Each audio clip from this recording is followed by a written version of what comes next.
आणि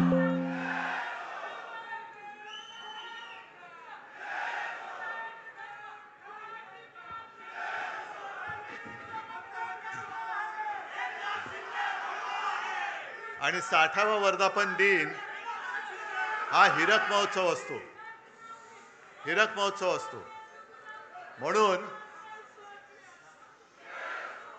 म्हणून नेहमीप्रमाणे मी माझ्या भाषणाची सुरुवात केलेली असली तरी आज विशेष म्हणजे तुम्हाला सगळ्यांना उद्देशून जमलेल्या माझ्या तर आहातच, पण मला दिलेल्या हिऱ्यापेक्षा मौल्यवान जीवाला जीव देणाऱ्या शिवसैनिक बांधवांनो, भगिनींनो आणि मातांनो, कारण ही देणगी माझी वडिलोपार्जित आहे.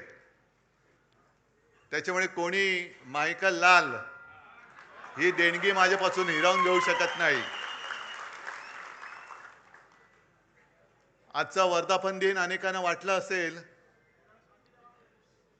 की दुःखी आणि कष्टाने खचून गेलेला शिवसैनिक इथे दिसेल, पण इकडे एक सुद्धा शिवसैनिक खचलेला नाही, उलटा पेटलेला आहे.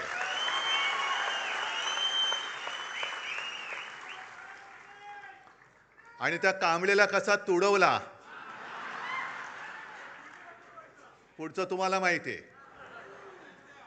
कारण अनेक जण मला सांगतात की उद्धवजी आता तरी आदेश द्या. म्हटलं आदेश बाळासाहेब कधीच देऊन गेलेत.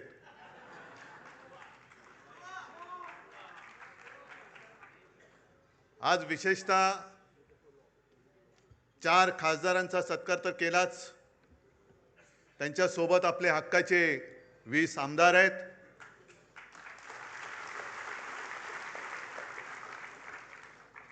तुमच्यामध्ये बसलेले अनेक नगरसेवक आहेत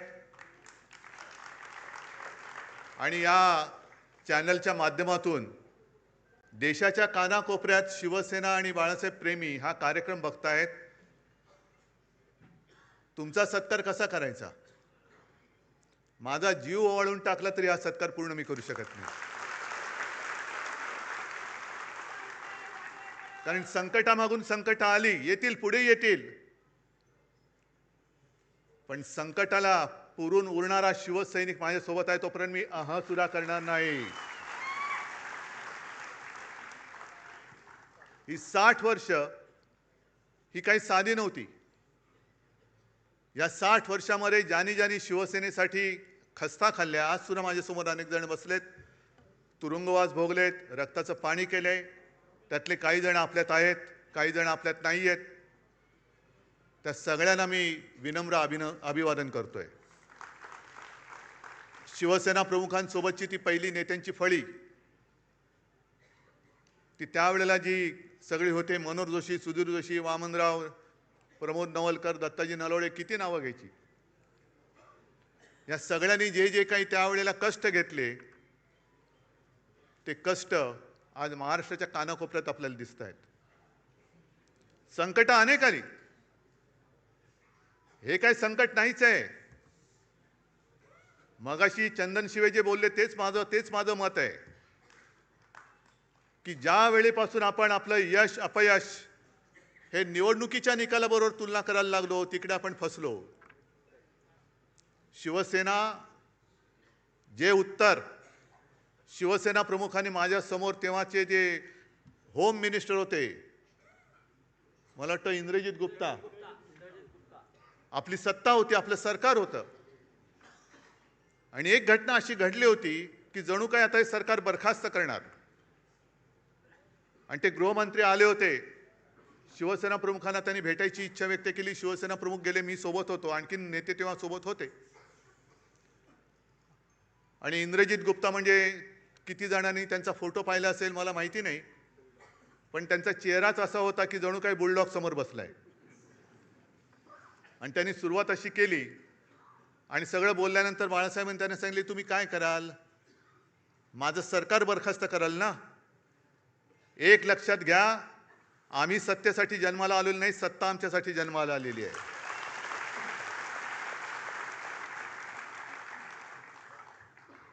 आणि 60 वर्ष त्याच्यामध्ये आणीबाणी सुद्धा आली.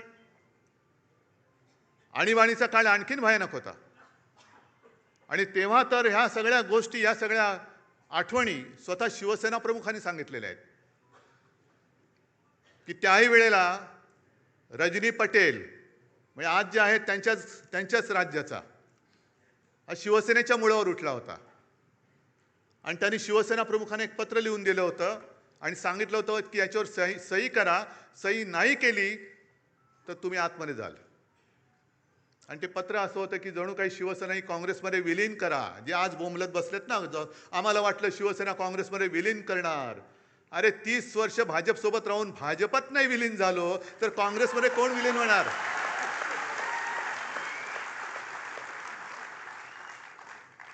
आणि शिवसेना प्रमुखांनी उत्तर दिलं होतं, मी सही करणाऱ्यांना फेकून दिलं पत्र आणि सांगितलं जा तुझ्या पटेलला सांग, ज्या क्षणी तुम्हाला हात लावशील तेव्हा बाहेर तुझी आरती उठलेली असेल, प्रेत यात्रा निघेल तुझी बाहेर. या सगळ्या संकटाला तोंड देत देत देत आपण इथपर्यंत आलेलो आहोत. कारण काही सांगतायत. शिवसेना म्हणे काँग्रेसमध्ये विलीन होण्याची आम्हाला भीती वाटली. अरे मला भीती वाटते महाराष्ट्र भाजप आता मिंदेसेनेत विलीन होईल. कारण एक भाजपवाला मला सांगत होता की उद्धवजी काय दिवस आलेत आमच्यावर. आम्ही शिवसेनेसोबत भाजपा गावागावात पोहोचवण्यासाठी घरदार विसरून मेहनत केली, पण आता हे उपरे आमच्या डोक्यावरती बसलेत. आणि म्हणे काय सांगावं, दिल्लीतनं उद्या आदेश येईल, जा मिंदेची दाढी खाजवा. मिंदेचं म्हटलं नको, एवढं पुरेसं आहे. कळलं मला पुढचं काय ते. आम्हाला खाजवावी लागते दाढी. ही अशी वेळ आली. आहे कुठे तो भाजप, आहे कुठे? आज भाजपकडे संसदेत 2/3 मेजॉरिटी अजिबात नाहीये. पण जेवढे भाजपाचे खासदार आहेत त्याच्यात 2/3 सगळे बाहेरचे आहेत, सगळे काँग्रेसमधले आहेत, इथले तिथले आहेत. म्हणजे जे मी लोकसभेच्या निवडणुकीत बोलत होतो तेच मगाशी कोणतरी एक कवी बोलले की अरे तुम्हाला राजकारणात पोरं होत नाही म्हणून आमची का पळ होत आहे? तुमच्या वांजोटेपणावर तुम्ही उपचार करा ना. विचाराचं वांजोटेपण आहे तुमच्यामध्ये. आमची कशाला पोरं पळवतात? किती पळवाल पोरून? आमची काय तुमची पोरं पळवणारी टोळी म्हणून आमची पोरं पुरवणारी टोळी नाहीये. किती किती घेऊन जाल तुम्ही? आणि काय उद्धव ठाकरे कोणाला भेटत नाहीत. बरं उद्धवजी नाही तर आदित्य ठाकरे फिरले पाहिजेत. मग मी जर कोणाला भेटत नव्हतो तर गदाड्या तू निवडून कसा आलास? लोकसभेच्या वेळेला सुद्धा तुमच्या सगळ्यांच्या सोबत प्रत्येक लोकसभेमध्ये किमान 6 ते 10 सभा मी तेव्हा घेतल्या होत्या. 6 ते 10 तेव्हाही निवडून आलेले आहेत. पण जर का मी असं गर्वाने म्हटलं की मी तुला तिकीट दिलं, मी तुला निवडून आणलं, मी तुला मंत्री केलं, मी तुला आमदार केलं, मी तुला विधानसभेतल्या मंत्रिपदाची तिथली खुर्ची दाखवली, तर हा माझा गर्व असेल. पण मी गर्वाने नाही बोलू शकत, कारण मला माहिती आहे की उद्धव ठाकरेला किंमत नाही, उद्धव बाळासाहेब ठाकरेला किंमत आहे.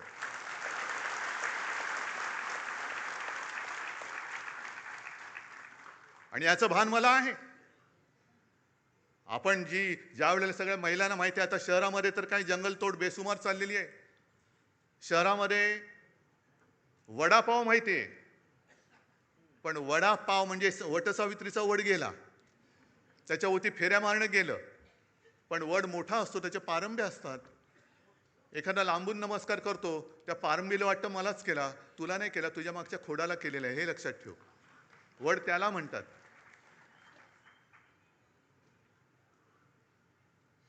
आणि मातोश्रीवरती शिंतोडे उडवत आहेत. मला कळत नाही ही कुठली अवलाद. म्हणजे ज्या शिवसेना प्रमुखांनी मराठी माणसाच्या आणि हिंदूंच्या रक्तामध्ये स्वाभिमान रुजवला, त्या रक्तामध्ये हे भेसळ कुठून आणली? ही कोणाची अवलाद आहे? ते तर कळतंय, दुसऱ्याचे बाप चोरावं लागतायत. कारण मला आठवत आहे की शिवसेनेची जेव्हा स्थापना झाली तो क्षण आजही माझ्या डोळ्यासमोर आहे.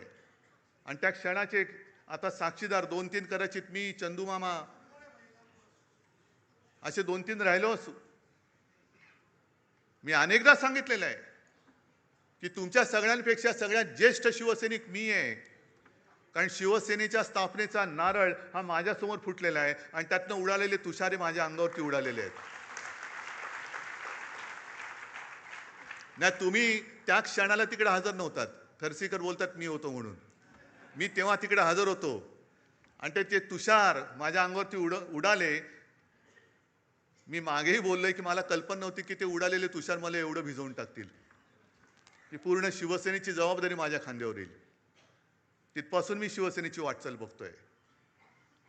कसे कसे शिवसैनिक मोठे झाले, कसे त्यावेळेला कसं सगळ्यांच्या एक पायाकडे हात लावला तर आता कोणाला कळणार नाही. कटकट्या असायचा. माहितीये कोणाला? काय? रामपुरी. आणि ते हे आमचा टाइमपास तोच. आम्ही शाळेतली मुलं सगळे लालबाग परळ, तेव्हा परेल नव्हतं, परळ होतं. शिवसैनिक यायचे आणि तेच सुरक्षा कवच. आणि कुठून कुठून दुसरीकडनं पण सगळे शिवसैनिक यायचे. आणि मग प्रत्येक जण दाखवायचा बघा माझा 8 काठ्याचा आहे. म्हणजे त्याला टक टक टक टक टक 8 आवाज यायचा, 11 काठ्याचा, असे सगळे ते होतं. आणि ते बघत बघत आम्ही लहानाचे मोठे झालो. तेव्हाच्या सगळ्या मारामाऱ्या एकतर म्हणजे म्हणतात ना, एक तू तरी राहशील तरी नाही तर मी तर राहीन, तशा त्या मारामाऱ्या व्हायच्या. गँग वॉर, हे तसं गँग वॉर आत्ता जसं मध्ये झालं होतं तसं गँग वॉर नाही. वाड्यांची फाईट, सोडा वॉटरच्या बाटल्या, दगडफेक वगैरे सगळं तिथून बघत बघत बघत आता जे सुरू झालंय ते सगळं काय त्याला म्हणतात, ट्रोलिंग. म्हणजे घर बसल्या शिव्या द्यायचं. पण या सगळ्यांना मला एक सांगायचं आहे की मातोश्रीवरती जे जळतायत, ठाकरे कुटुंबियांवरती जे जळतायत, त्यांना ठाकरे कुटुंबानी काय काय भोगलंय, काय काय सोसलंय याची जरा तरी माहिती आहे का, कल्पना आहे का? आहे आपण बोलताना बोलतो की हा महाराष्ट्र छत्रपती शिवाजी महाराज, शाहू फुले, आंबेडकर, सावित्रीबाई फुले यांचा आहे. आहेच.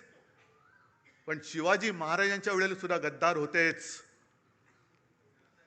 शाहू फुले, आंबेडकर सगळ्यांना त्रास झालाय.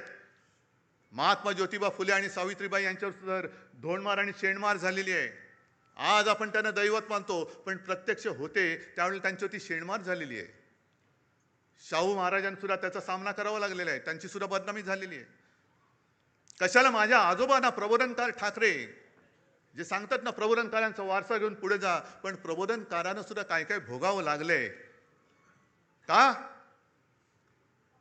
तर कर्मठ आणि बामणी वृत्ती, ज्या जुन्या वाईट रूढी परंपरा होत्या त्या तोडून मोडून टाकल्या पाहिजेत, याच्यासाठी प्रबोधनकार उभे राहिले होते. घराचा पत्ता नाही, कुटुंब घेऊन महाराष्ट्रभर फिरले. अनेकदा बाळासाहेबांनी सांगितलेले की त्यांची ती भावंड आणि आई, मी तर माझ्या आजीला कधी बघितलं नाही, पण विंचवाचं बिराट जसं पाठीवर असतं तसं घेऊन माझे आजोबा महाराष्ट्राच्या कानाकोपऱ्यात फिरत होते. एखाद्या गावी गेल्यानंतर कुठे आसरा मिळाला तर आजीला सांगायचं की ठीक आहे चल बघ, आणि आजी माझी सगळं काही भांडी कुंडी जी काही 2-4 असतील ती काढून काय संसार थाटायचा प्रयत्न करायची. तेवढ्यात आजोबा गावातनं फेरी मारून यायची आणि सांगायची नाही जमत, चला निघायचं आपल्याला, चालले दुसऱ्या गावामध्ये. अनेक वेळेला त्या काळी आमच्या घरावरती मेलेली कुत्री आणि कचऱ्याचे ढीग फेकले गेलेले आहेत. शिवसेना प्रमुखांनी तर काय टीका सहन केली हे तुम्हाला माहिती आहे. आज माझ्यावर टीका होते, माझ्या पत्नीवरती टीका होते, आदित्यवरती घाणेरडे आरोप होत आहेत, तेजसवरती होत आहेत. का? तर एका क्षणी ज्या वेळेला भाजपने दगा दिला तेव्हा मला जबाबदारी स्वीकारावी लागली मुख्यमंत्री पदाची, म्हणून हा जळफळाट झाला. तुम्ही नाही, तुम्ही मातोश्रीने फक्त वाढायचं काम करायचं, जेवायचं काम ते करणार. जे काय मिळेल, मंत्री मीच झालो पाहिजे, मुख्यमंत्री मीच झालो पाहिजे, माझं ड्युटा कार्ट खासदार झालं पाहिजे, मंत्री झालं पाहिजे. मातोश्रीने भोगायचा मातोश्रीला अधिकार नाही. नाहीच आहे, आम्हाला नको आहे काही. पण सोसायचं किती? उद्धवजींचं ठीक आहे, पण आदित्यने फिरायला पाहिजे. अरे पण जेव्हा जेव्हा आमच्या कुटुंबावरती हल्ले झाले, कोणाचे असे शाब्दिक किंवा काही आरोप केल्यानंतर यापैकी या गदड्यांपैकी एक तरी छातीची ढाल करून आमच्या समोर उभा राहिला होता त्यांच्या वार झाल्याला. आज जी काही गद्दारी झालेली आहे, मी त्या वॉर्डातल्या तमाम मतदारांची आज जाहीर माफी मागतोय. कारण त्या सगळ्या मतदारांनी अगदी मोदींची लाट असताना त्यांच्या विरोधात माझ्यावरती, बाळासाहेबांवरती विश्वास ठेवून यांना निवडून दिलं होतं.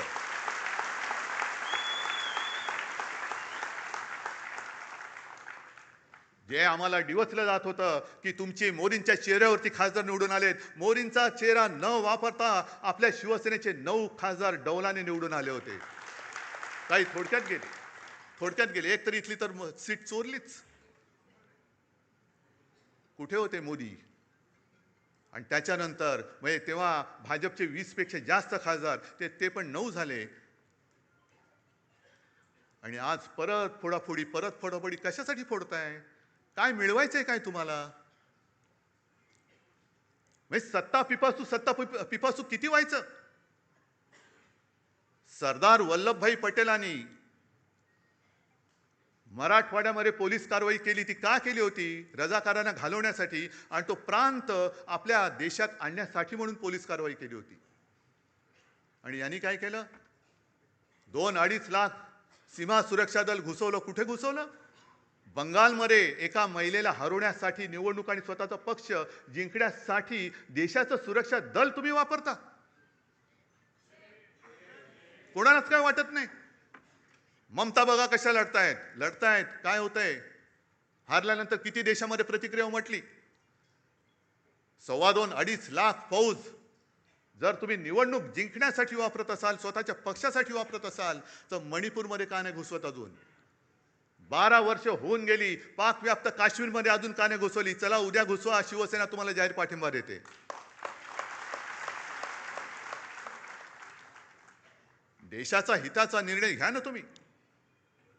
असं तोडून फोडून भामटेगिरी करण्यापेक्षा बोलवा ना आम्हाला. आम्ही तर पाकिस्तानी नाही होत ना. माझ्या घराण्याचा इतिहास आहे. तुमच्या असलं तर तुम्ही पण सांगा. असेल, मी कुठे नाही म्हणतोय. आम्ही पाकिस्तानातून आलेलो नाही आहोत. आम्ही सुद्धा देशप्रेमी आहोत. तुमच्या एवढेच किंवा तुमच्यापेक्षा जास्त काकणभर जास्त आम्ही देशप्रेमी आहोत. आणि आज जे आपल्याला विरोध करतायत हे तेच आहेत ज्यांनी शिवसेना प्रमुखांना विरोध केला. पण तेव्हा शिवसेना प्रमुखांची गरज होती त्यांना. माझ्या आजोबांना विरोध करणारे हे गोमूत्रधारी जे होते त्या प्रवृत्त्या परत बोकाळलेल्या आहेत. हो, मी त्यांना गोमूत्रधारीच म्हणतो. हे हिंदुत्व नाहीये, हे भोंदुत्व आहे. आमचं हिंदुत्व हे शेंडी जाणवाचं नाहीये. आमचं हिंदुत्व हे राष्ट्रीयत्व आहे. आमचं हिंदुत्व हे राष्ट्रीयत्व आहे. आणि हिंदूंमध्ये आणि आज मला खरंच एका गोष्टीचा अभिमान वाटला की येताना परत आपले ते सगळे तेजस्वी भगवे झेंडे मला दिसले. कारण मी मागेच सांगितलंय, मशाल वेगळी ठेवा आणि भगवा वेगळा ठेवा. छत्रपतींचा भगवा होय, वारकऱ्यांचा भगवा, हिंदूंचा भगवा, महाराष्ट्र धर्माचा भगवा, त्याच्यावरती दुसरं कोणतेही चित्र नकोय. आणि जो भगव्यामध्ये भेद करतो तो अस्सल हिंदू असूच शकत नाही. त्याच्या रक्तामध्ये ही गद्दारांची, बेईमानीची, अवलादीचं, भेसळीचं रक्त आहे. भेसळयुक्त रक्त हे भगवा हातात घेऊ शकत नाही, घेता कामा नये. आज शिवसेना 60 वर्षाची झाल्यानंतर पुढे काय करणार? ज्या पद्धतीने आजच्या देशाचं राजकारण चालू आहे हे बघितल्यानंतर जनतेचा लोकशाहीवरचा विश्वास आता उडत चाललेला आहे. म्हणजे आज 2 कवींनी त्यांच्या कविता सादर केल्या. इंस्टाग्रामवरती आज मी एक कार्टून पाहिलं, ते पण सांगणार आहे. आणि एका कवीची एक कविता ती पण आत्ता मला आठवली. आपण काय म्हणतो? मशाली समोरचं बटन दाबा, आम्हाला मत मिळेल. काँग्रेस काय म्हणतं? हातासमोरचं बटन दाबा, आम्हाला मत मिळेल. पवारसाहेब म्हणतात तुतारीचं बटन दाबा, आम्हाला मत मिळेल. भाजप म्हणतात तुम्ही कोणाचंही बटन दाबा, तो माणूस आमच्याचकडे येणार आहे. मग निवडणुकीचा खर्च करता कशाला? आणि आता हे जे दिवस चाललेले आहेत ते बघितल्यानंतर डॉक्टर लोक आता प्रश्नचिन्हांकित झाले. तर आपण नेमकं करतो काय? कारण जे कार्टून मी म्हणत होतो ते सोशल मीडियावरती आज आले. एका सोने चोराला पोलिसांनी पकडलंय आणि तो चोर त्यांना सांगतो, हो साहेब, चोरी म्हणू नका, ऑपरेशन गोल्ड म्हणा. त्याशिवाय डॉक्टर आता गोंधळलेत की आपण चोरी करतोय की ऑपरेशन करतोय. पण हे असं ऑपरेशन जर होत असेल तर तुम्हाला सगळ्यांना आणि आपल्या देशाला मिळून ऑपरेशन कमळ करावं लागेल. हा लोकशाहीचा धोका आहे. लोकशाहीला हा धोका आहे. देश असंच जर का चालत राहिलं तर देश अराजकाच्या दिशेने चाललेला आहे. ही मला वाटणारी भीती आहे. मी भाकीत करणारा नाहीये. ज्योतिषावरती तर माझा बिलकुल विश्वास नाहीये. पण समोर म्हणजे तुम्ही आता समोर दिसताय तेच भवितव्य आहात. कारण ज्या देशामध्ये तरुणाईला झुरळ म्हटलं जातं, मानलं जातं, त्या देशाचं भविष्य काय असणार? आपल्याला जे काही या निवडणुका हे जिंकतायत, वाटेल ते करून निवडणुका जिंकतायत आणि पदं बळकावतायत. बरं, एवढं तर कमी पडतंय. तुमच्याकडे बहुमत आहे तरी स्थानिक स्वराज्य संस्था असतील, आणखीन काही असेल, पलीकडनं कोणाला अर्जच भरू द्यायचा नाही. अर्ज भरला रे भरला की उचल त्याला. कशासाठी हे करताय? एवढं सगळं मिळून तुम्ही जाणार आहात कुठे? काय करणार आहात देशाचं? आणि मग ते जे नड्डा बोलले होते की देशामध्ये फक्त एकच पार्टी राहील, वन नेशन वन इलेक्शन, हा एक भाग, पण यांची वाटचाल वन पार्टी नो इलेक्शन कडे चाललेली आहे. एकच पार्टी राहील, दुसरी पार्टी राहताच कामा नये आणि सगळं काही आमचं, याच्याकडे या दिशेने चाललेली आहे. पण त्यांना मला सांगायचंय, भाजप सुद्धा कधीकाळी आपला दोस्त होता, त्यांना मला एक प्रेमळ सल्ला द्यायचा आहे की तुम्ही या वाटेने जाल तर दीर्घकाळ सत्ता तुम्हाला लाभणार नाही. आणि ज्यांना आपण आपल्या देशाचं भाग्यविधाते समजतो त्या तरुण मुलांना जर का तुम्ही झुरळ समजत असाल तर एक लक्षात घ्या, आपलं स्वातंत्र्य हे निवडणुका जिंकून मिळालेलं नाही. त्या वयातल्या मुलांनी क्रांती केली म्हणून आपल्याला स्वातंत्र्य मिळालेलं आहे. ती मुलं जर का पेटली तर हे तुमचं सरकार सुद्धा राहणार नाही. काढा ना, काय वय होती? खुदिराम बोस 17 वर्ष, अनंत लक्ष्मण कानेरे काय वय होतं? भगतसिंग काय वय होतं? राजगुरू काय वय होतं? ही सगळ्यांची वय काढा. ही आताचा जो काही शब्द आहे जेन झी, त्या जेनझीच्या वयोगटातली सगळी मुलं होती. काय बेकार होती? अशीच फिरत होती. त्यांना काय उद्योगधंदे नव्हते. चापेकर बंधू किती वर्षाचे होते? पण त्यांना माहिती पण नव्हतं देश स्वातंत्र्य नाही, माझा देश गुलाम आहे, माझी भारत माता गुलामगिरीत राहता कामा नये. मेलो तरी 72, पण मी माझ्या देशाला स्वतंत्र करेन. आता देश म्हणजे कोण? आपण. देश म्हणजे मला एक शाळेमध्ये धडा होता, देश म्हणजे देशातील माणसं, दगडधोंडे नाहीत. आपण सगळेवर, पण आपलेच जर का दगडधोंडे झाले तर मग हे स्वातंत्र्य उपभोगणार आहे कोण? कोण उपभोगणार आहे? बरं, चला एक असा विचार करून चालतो की याच्या पुढे शिवसेना निवडणूकच लढवणार नाही. काय करणार आहेत बोला? काय करतील? बरं, तुमच्यापैकी किती राहतील माझ्यासोबत? बघा, एकही तिकीट मिळणार नाही.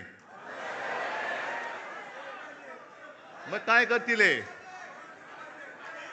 कारण का मरमर मेहनत तुम्ही करायची, निवडून आपण आणायचं आणि यांचे खोके खोक्यावर खोके.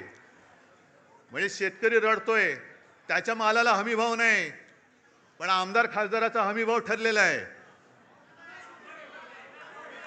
म्हणजे शेतकऱ्याला, ते कैलास पाटील परवा सांगत होते, ते सांगतील शेतकऱ्याला आता कर्ज माफी त्यांनी दिले. आपण मुक्त म्हणतो, ते माफी म्हणतायत.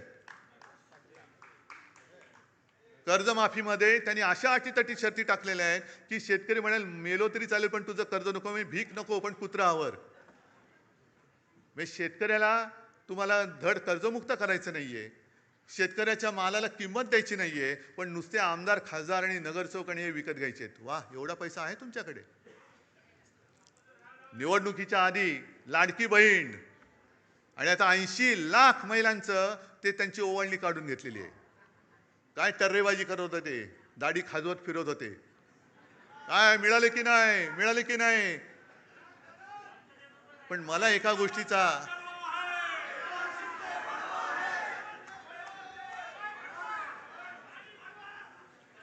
गोष्टीचं थोडं वैषम्य वाटतं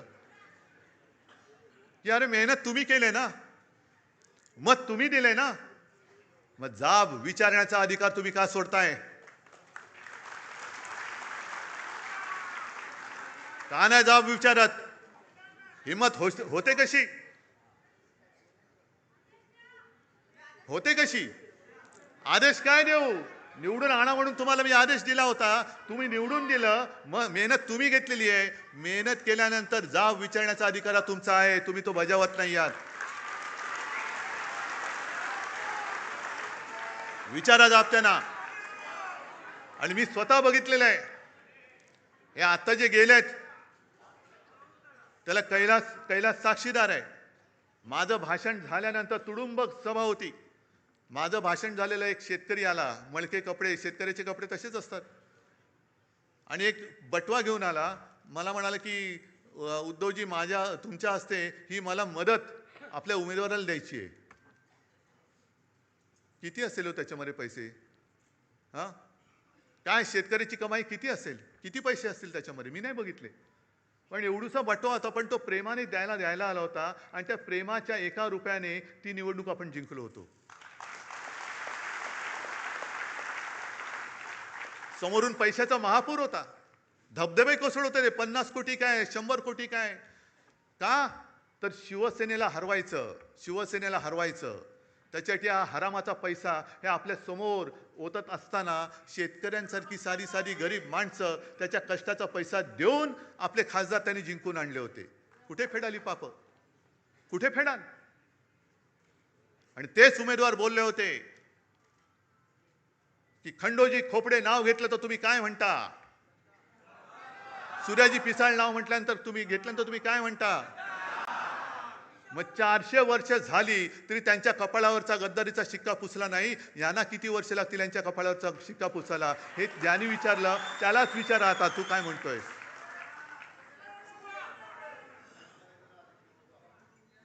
तुम्ही महाराष्ट्राचा विश्वासघात करता. अरे त्यावेळेला आपल्या महाराष्ट्राने तो त्यांचा अश्वमेध अडवला होता. हा पराक्रम महाराष्ट्राने केलेला आहे. त्याही वेळेला काँग्रेस सोबत होतीच ना.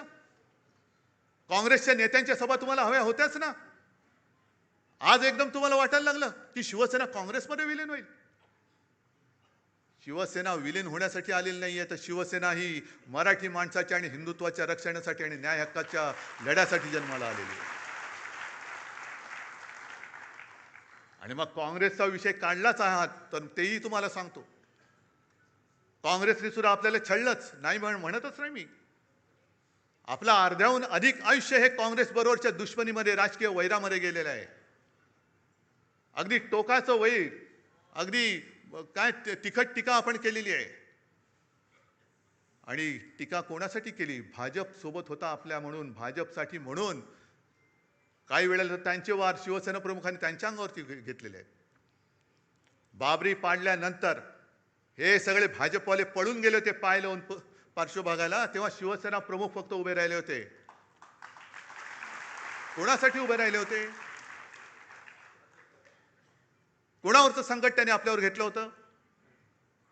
या सगळ्या गोष्टी तुम्ही विसरून गेलात. अगदी बाबरी पाडल्यानंतर सुद्धा आरोपी नंबर 1 का 2 हे आपले हिंदू हृदय सम्राट होते. मला वाटतं 1 नंबर अडवाणी, 2 नंबर शिवसेना प्रमुख. लखनौ कोर्टात पण जावं लागलं होतं.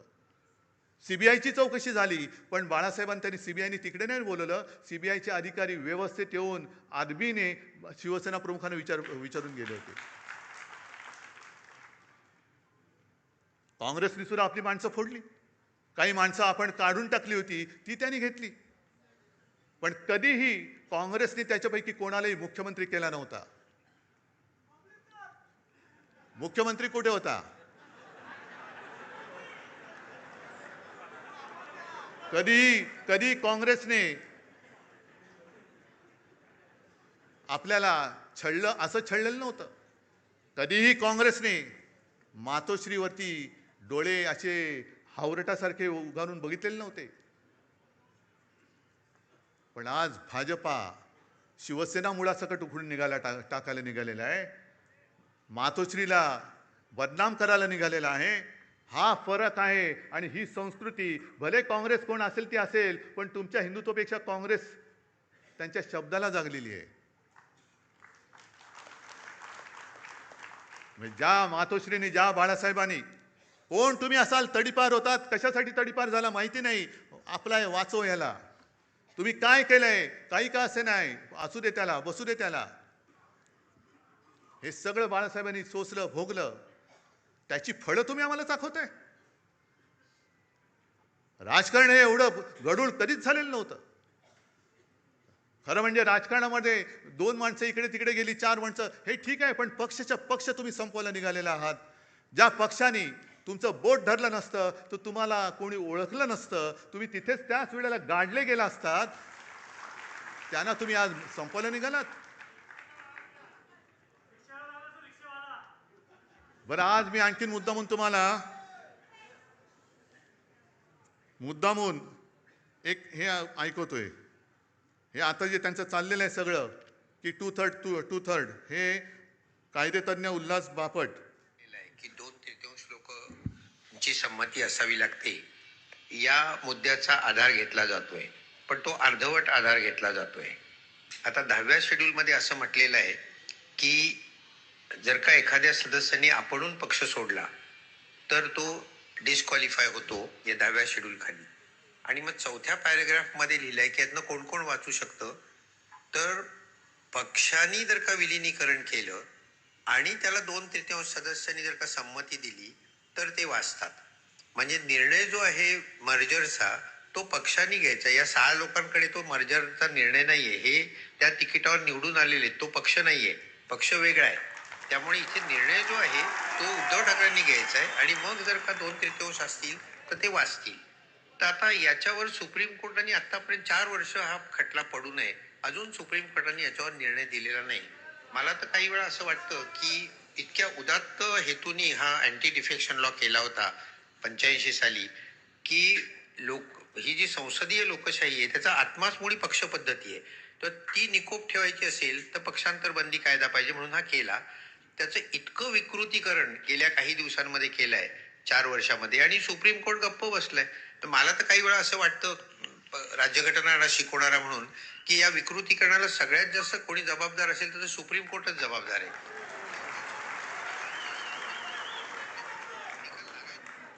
बोला.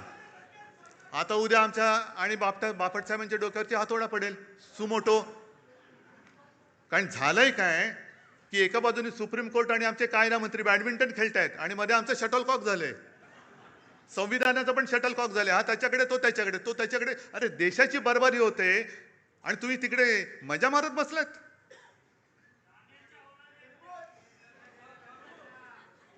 पण आता विचार सगळ्यांनी केला पाहिजे, केवळ शिवसेनेने नाहीये. हा विषय शिवसेनेचा नाहीये.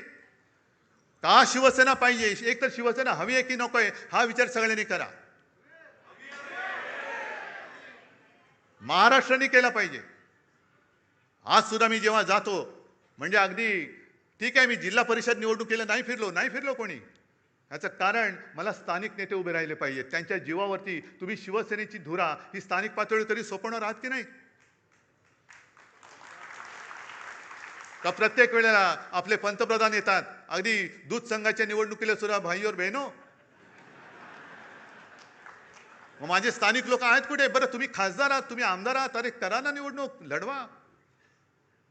पण ज्या वेळेला आपत्ती आली होती मराठवाड्यावरती, या गेल्याच वर्षी जमीनच्या जमीन वाहून गेली होती, शेतकऱ्याची जमीनच्या जमीन. महापुरामध्ये घरं वाहून गेली, भांडीकुंडी वाहून गेली, वह्या पुस्तकं वाहून गेली. तेव्हा मुख्यमंत्री उपमुख्यमंत्री कोणी आले नव्हते. मी आणि माझ्या बरोबर हे सगळे अंबादास, चंद्रकांत खैरे साहेब, कैलास वगैरे त्यावेळेतले सगळे आमदार, खासदार आणि आपले शिवसैनिक त्यांच्या मदतीला धावून गेले होते.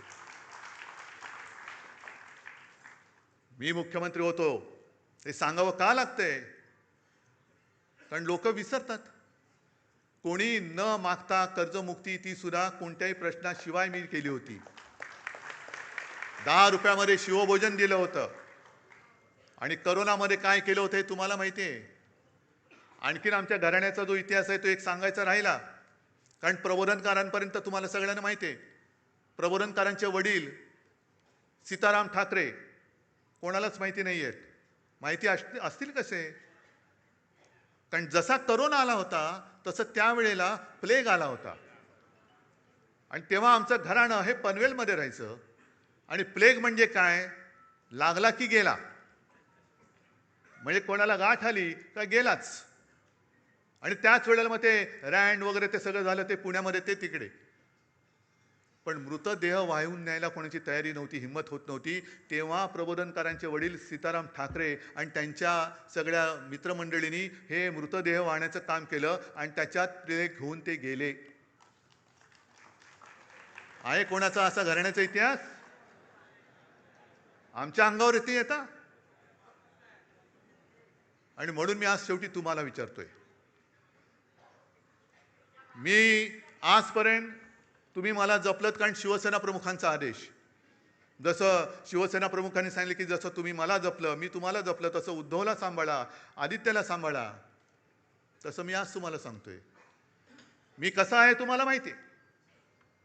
माझ्या माणसाने माझ्यावरती बोट दाखवलं तर एक क्षण सुद्धा मी राहणार नाही तिकडे. आणि म्हणून मी मुख्यमंत्री पद सोडलं आणि वर्षा सोडून मातोश्रीला गेलो. त्याच्यामुळे नाटक म्हणून मला कधी जमलेलं नाही आणि करण्याची गरज नाही आहे. मला जर का काही पाहिजे असतं तर आज सुद्धा मी विना सायास विधान परिषदेमध्ये टिकोजीरावासारखं जाऊन बसलो असतो, पण मी नाही गेलो. म्हणून मी आज तुम्हाला सांगतोय, विचार करून उत्तर द्या. 60 वर्ष पूर्ण झालेली आहेत. गेली जवळपास 12-13 वर्ष मी तुमची नेतृत्वाची जबाबदारी सांभाळतोय. पण जे आरोप माझ्यावरती होत आहेत ते जर तुम्हाला खरं वाटत असतील तर तुम्ही मला सांगायचं, मी आत्ता या पदावरनं पाय उतारवायला तयार आहे. फक्त माझी एक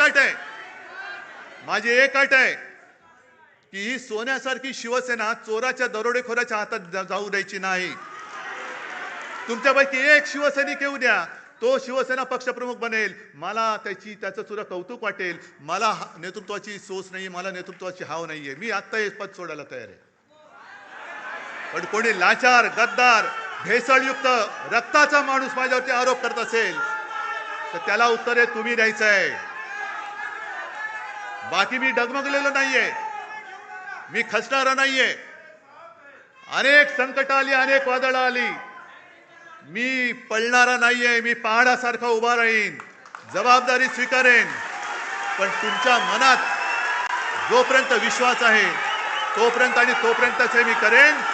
आणि ज्या क्षणी तुम्हाला वाटेल त्या क्षणी मी हे पद सोडल्याशिवाय राहणार नाही. जय हिंद, जय महाराष्ट्र.